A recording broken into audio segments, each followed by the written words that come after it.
Bismillahirrahmanirrahim. Assalamualaikum warahmatullahi wabarakatuh.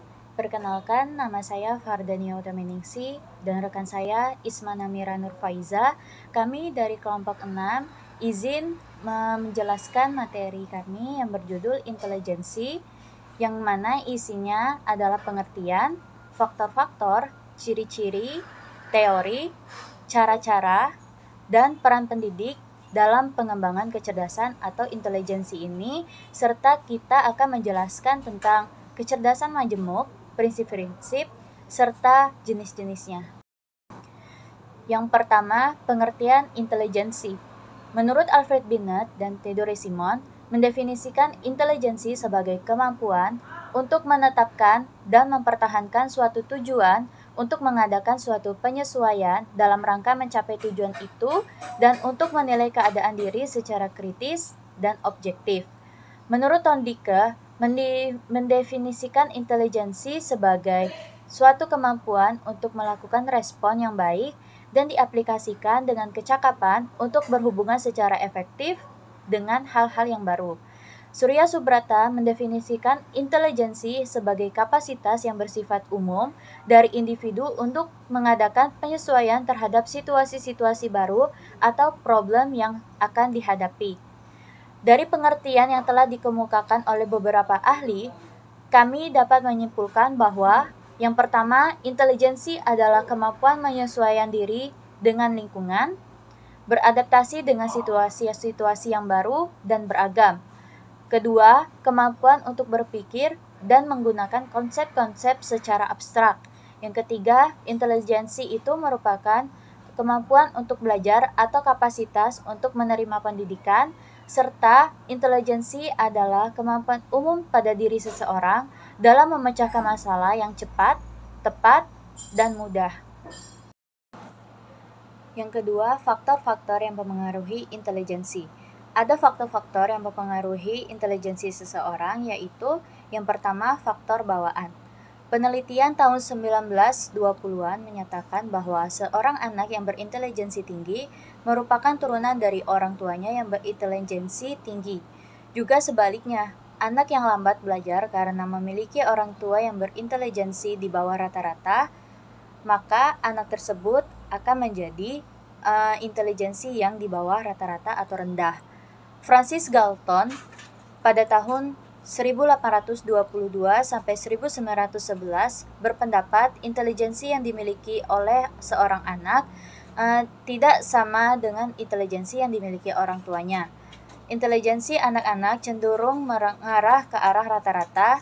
Jika orang tuanya memiliki IQ 125, mereka cenderung memiliki IQ lebih rendah sekitar 100 sampai 125. Jika IQ orang tuanya 54, maka IQ mereka cenderung lebih tinggi sekitar 54 sampai 100 kapasitasnya.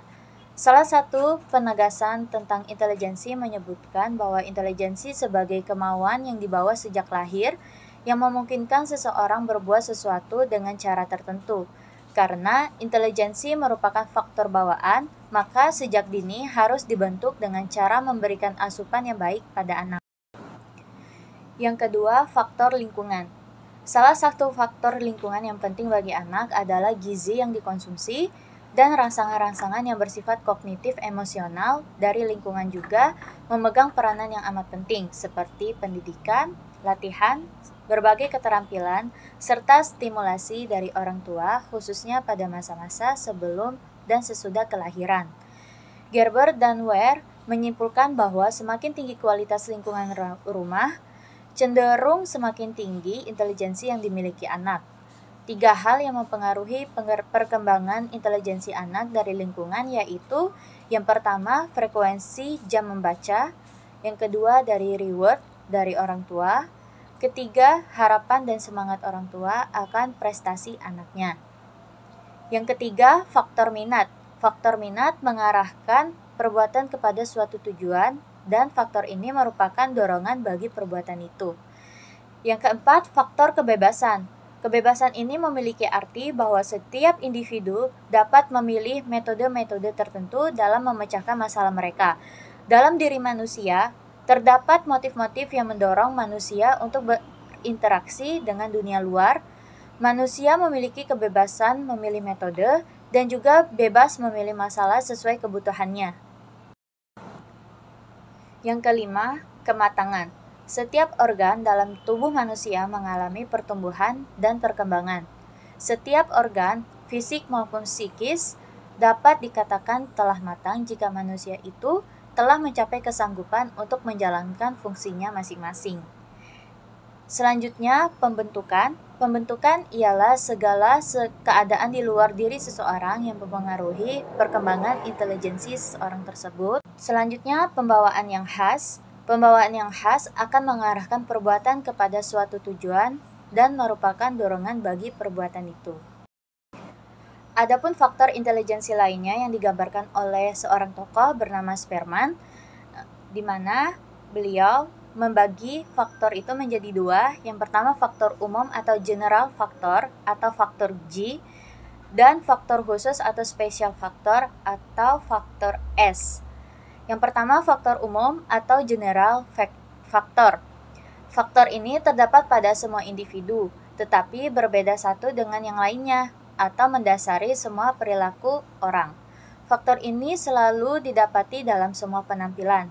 Karakteristik faktor G yaitu yang pertama kemampuan umum yang dibawa sejak lahir, yang kedua bersifat konstan, yang ketiga digunakan dalam setiap kegiatan individu, yang keempat jumlah faktor G setiap individu berbeda, yang kelima semakin besar jumlah faktor G yang ada dalam setiap diri seseorang, maka semakin besar kemungkinan kesuksesan dalam hidupnya.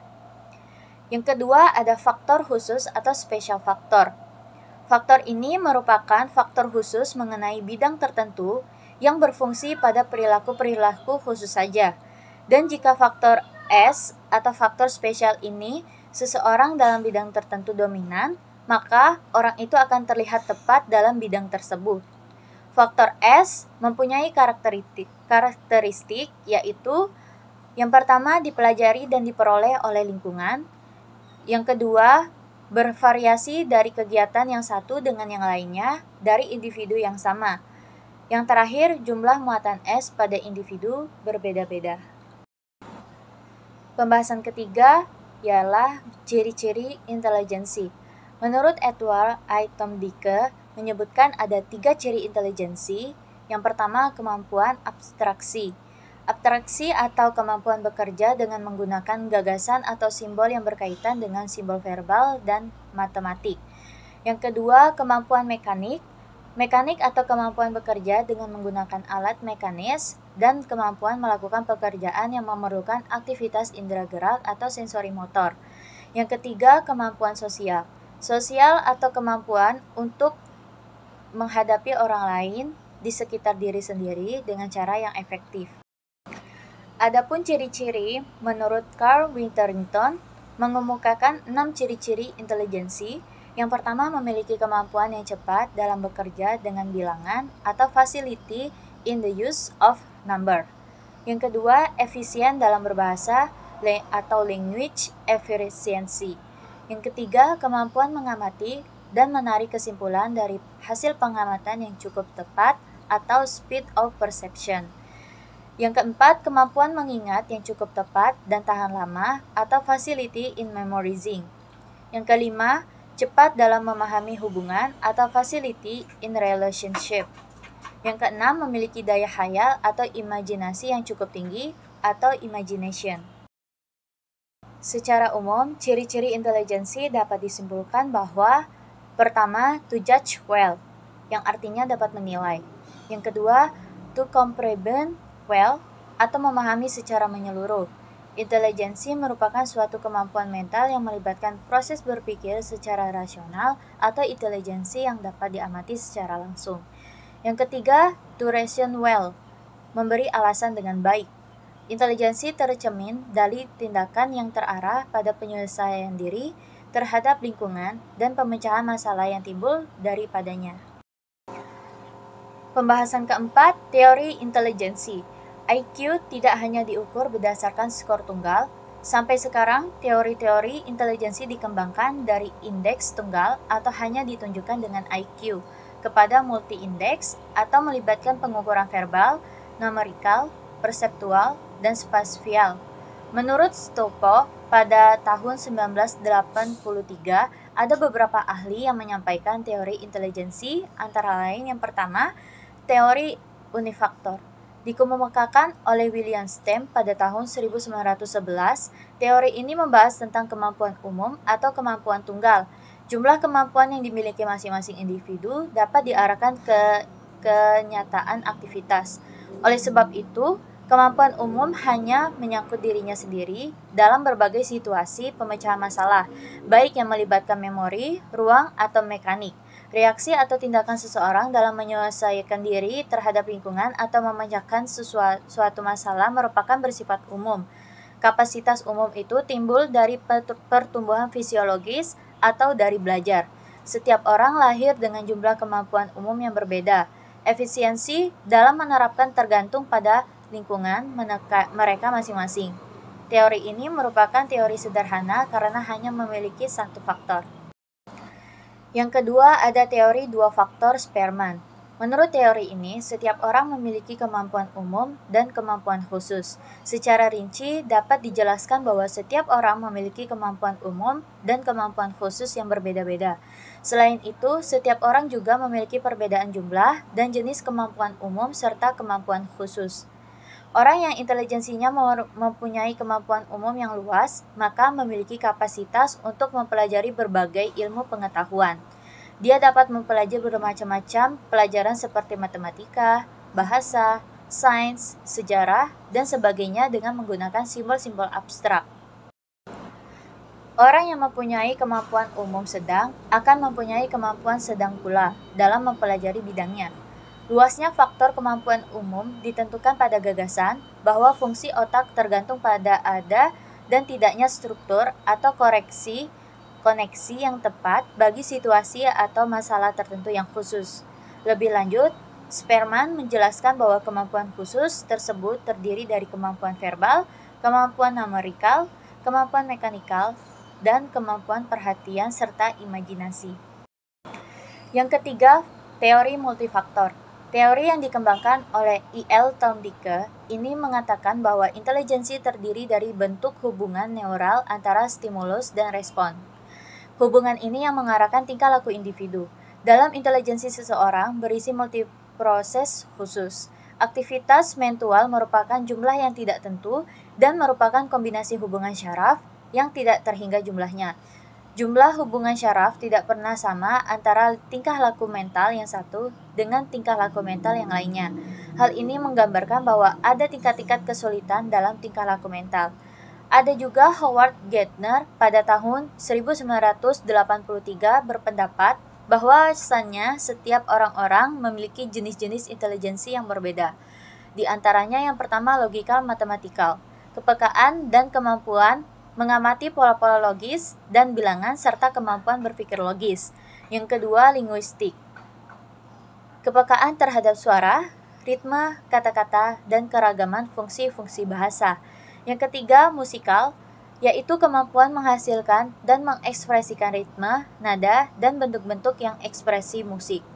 Yang keempat, spasial, yaitu kemampuan mempersepsi dunia ruang visual secara akurat dan melakukan transformasi persepsi musik. Yang kelima, bodily kinestik, kemampuan mengontrol gerakan tubuh dan menangani objek-objek secara terampil. Yang keenam, interpersonal, yaitu kemampuan mengamati dan merespons suasana hati, temperamen, dan motivasi orang lain.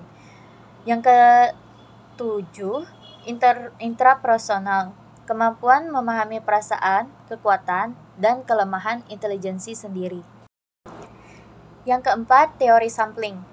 Teori sampling dikemukakan oleh Godfrey H. Thompson pada tahun 1916.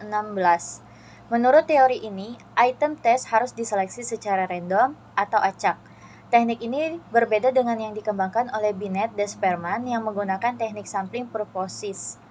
Teori ini juga tidak menghilangkan kemampuan umum, akan tetapi menguji pemahaman terhadap kemampuan pemecahan masalah.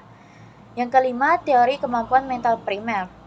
Teori ini dikemukakan oleh Thurston pada tahun 1983. Berdasarkan faktor dalam intelijensi ini adalah kemampuan umum, mulai masing-masing faktor primer. Setiap kemampuan mental independen dan kemampuan mental general. Walaupun demikian, setiap individu memiliki perbedaan kualitas kemampuan mental meskipun jumlah kemampuan mentalnya sama. Kemampuan mental primer terdiri dari 7 kemampuan, antara lain yang pertama, angka. Kemampuan yang digunakan dalam menambahkan, mengurangi, mengalihkan, dan membagi. Kemampuan ini hanya melibatkan 4 proses hitungan dasar sehingga tidak sama dengan kemampuan penalaran. Yang kedua, penguasaan kata. Orang yang memiliki kemampuan ini dalam jumlah yang besar dapat berbicara dan menulis dengan mudah. Yang ketiga, arti verbal. Kemampuan ini menyangkut pengertian terhadap ide-ide yang dipersepsikan dalam bentuk kata. Orang yang mempunyai kemampuan ini akan tertarik pada kata-kata, persamaan kata, perbedaannya, dan definisinya. Yang keempat, memori. Kemampuan mengingat pengalaman masa lalu dalam proses mental. Kemampuan ini tidak terpisah dari kemampuan mental tetapi memiliki hubungan yang erat. Oleh sebab itu, ada 2 hal yang harus diperhatikan berkaitan dengan kemampuan mental umum. Yang kelima, penalaran. Kemampuan kecakapan melakukan analisis terhadap objek pikir yang terjadi melalui proses mental. Selanjutnya, ruang atau jarak. Ruang ini merupakan kemampuan yang berkaitan dengan ketepatan yang menafsirkan ukuran terhadap objek sesuai dengan perbandingan dimensinya. Seorang perancang atau draft sangat perlu kemampuan ini. Pekerja yang biasa memerlukan banyak kemampuan ini adalah arsitek, seniman, pilot, perancang, teknisi, dan tukang kayu. Selanjutnya, kecepatan perseptual. Kecakapan kesan sesaat terhadap objek pada saat seseorang melakukan pengamatan. Kecepatan perseptual sangat diperlukan di sekolah karena kemampuan ini dibutuhkan dalam mengembangkan kemampuan membaca. Kemampuan ini sangat diperlukan dalam aktivitas apapun dalam hidup kita. Bidang-bidang pekerja yang sangat memerlukan kemampuan ini ada antara lain operator telepon, penyiar, redaktur, dan sebagainya. Selanjutnya ada teori intelijensi Guilford. Teori ini dikenal pada tahun 1967. Teori ini mengungkapkan kekomplekan intelijensi dan menolak teori faktor kemampuan umum dan kemampuan khusus. Walaupun demikian, teori ini memberikan beberapa manfaat, di antaranya yang pertama, kata rantai studi intelijensi dengan menggunakan pengetahuan tentang belajar, psikolinguistik, pikiran, dan konsep dalam pembagian tugas. Yang kedua, teori ini meliputi bidang fungsi intelektual yang teralokasikan dengan sedikit sekali terwakili oleh tes intelijensi standar. Selanjutnya, ada teori hierarki. Teori ini berusaha menyatukan adanya faktor kemampuan umum dan kemampuan khusus, sehingga membentuk suatu hierarki kemampuan mental karena faktor khusus merupakan subbagian dari faktor yang lebih luas. Faktor umum dibagi menjadi subbagian yang disebut verbal dan non-verbal. Selanjutnya, teori triakis. Teori ini digagas oleh Robert J. Sternberg yang merupakan psikolog kognitif generasi baru. Dia membahas tentang intelijensi manusia dalam hubungan dengan penalaran dan pemecahan masalah. Sternberg mengemukakan teori ini yang mempunyai 3 subteori, yaitu yang pertama, perilaku intelijen komponensial. Subteori ini menjelaskan struktur dan mekanisme yang mendasari perilaku intelijen. Dalam subteori ini terdapat 3 komponen pemrosesan informasi, yaitu yang pertama, belajar bagaimana melakukan hal-hal tertentu. Yang kedua, merencanakan hal-hal yang akan dilakukan serta bagaimana cara melakukannya. Yang ketiga, melakukan hal tersebut. Orang intelijen ini pada umumnya dapat melewati tes dengan baik dan menjadi yang terbaik dalam tes tersebut. Mereka dapat mengomentari pekerjaan orang lain dengan baik, juga mempunyai analisis yang tinggi. Yang kedua, perilaku intelijen eksperiensial.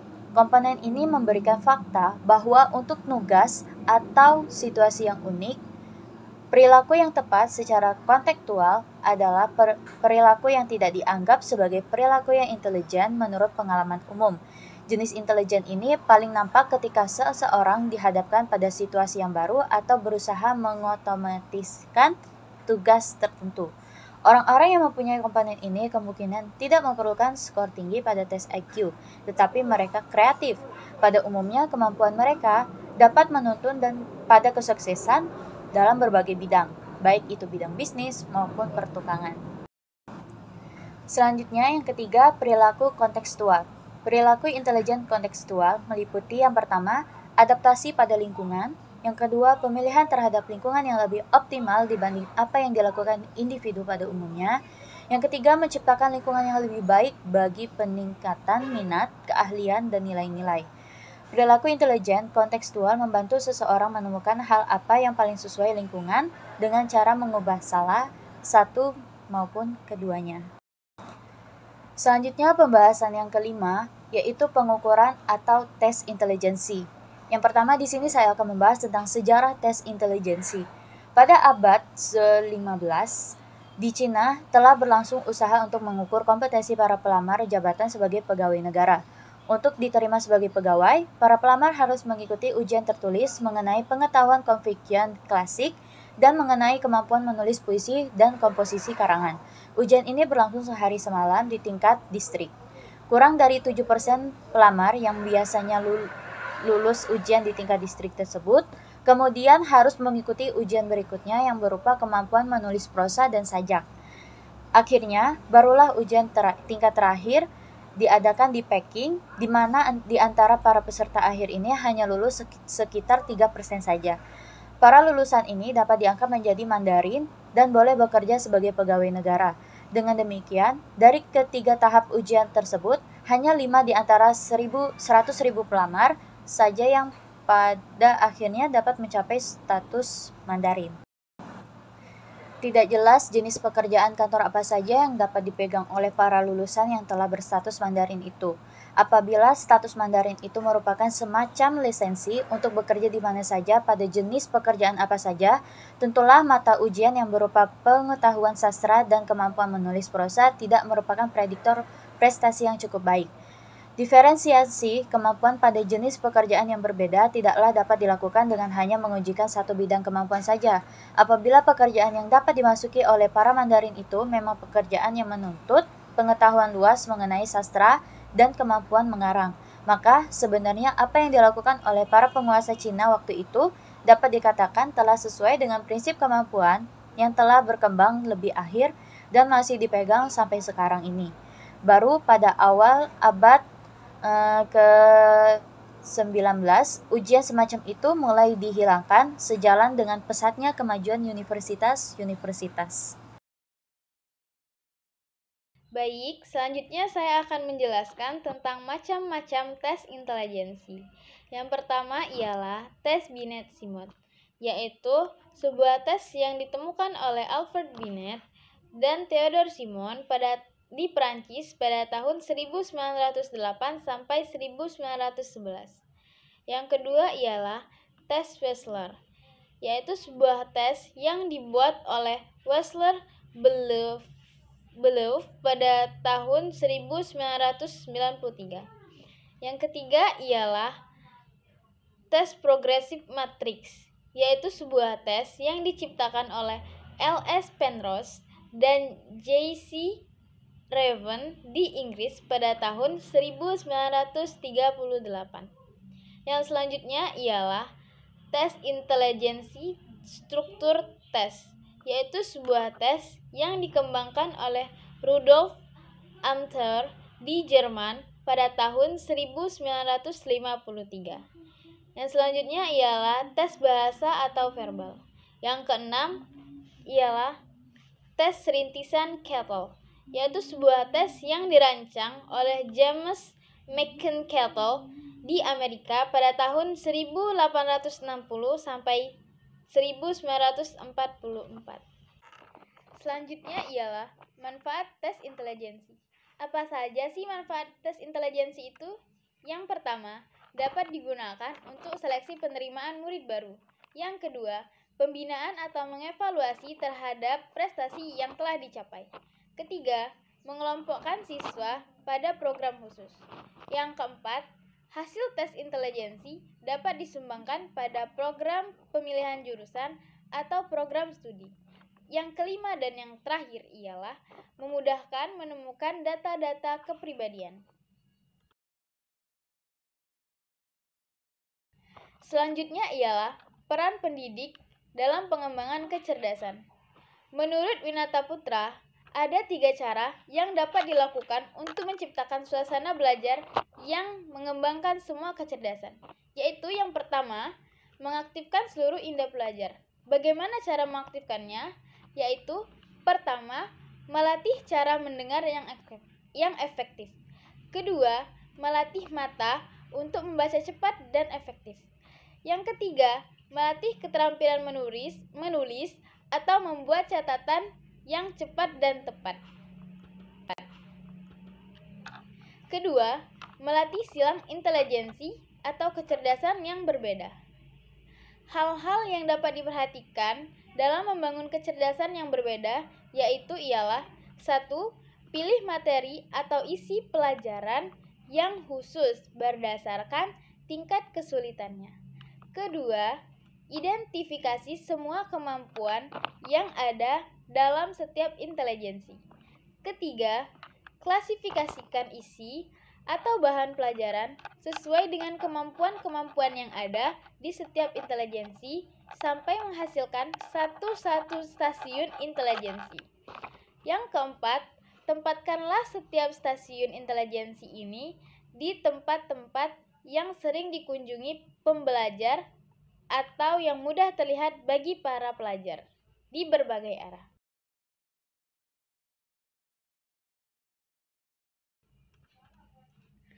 Yang selanjutnya ialah pengertian kecerdasan majemuk. Apa sih itu kecerdasan majemuk? Kecerdasan majemuk ialah validasi tertinggi atau gagasan bahwa perbedaan individu adalah penting. Pemakaiannya dalam pendidikan sangat tergantung pada pengenalan, pengakuan, dan penghargaan terhadap setiap atau berbagai cara siswa belajar. Di samping pengenalan, pengakuan, dan penghargaan terhadap setiap minat masing-masing siswa. Menurut Gardner, dalam bukunya Jasmine mengenalkan teori kecerdasan majemuk yang menyatakan bahwa kecerdasan meliputi 8 kecerdasan, yaitu kecerdasan linguistik, kecerdasan matematis, kecerdasan visual, kecerdasan musikal, kecerdasan kinestik, kecerdasan interpersonal, kecerdasan intrapersonal, dan ke-8 ialah kecerdasan naturalis. Pembelajaran berbasis kecerdasan majemuk secara umum dapat diartikan sebagai proses pembelajaran yang memberi ruang gerak bagi setiap individu siswa untuk mengembangkan potensi kecerdasannya. Siswa dituntut agar dapat belajar secara enjoy, tidak merasa terpaksa, dan memiliki motivasi yang tinggi. Pada hakikatnya, pembelajaran berbasis kecerdasan majemuk dapat juga dimaknai sebagai pembelajaran yang membiarkan anak didik selalu kreatif. Selanjutnya, yaitu prinsip-prinsip kecerdasan majemuk. Hargati dalam bukunya Paul Suparno mengungkapkan beberapa prinsip-prinsip umum untuk mengembangkan sebuah kecerdasan majemuk pada siswa, yaitu yang pertama, pendidikan harus memperhatikan semua kemampuan intelektual. Kedua, pendidikan seharusnya individual, personal, dan lebih memperhatikan intelijen setiap siswa. Yang ketiga, pendidikan harus menyemangati siswa untuk dapat menentukan tujuan dan program belajar mereka.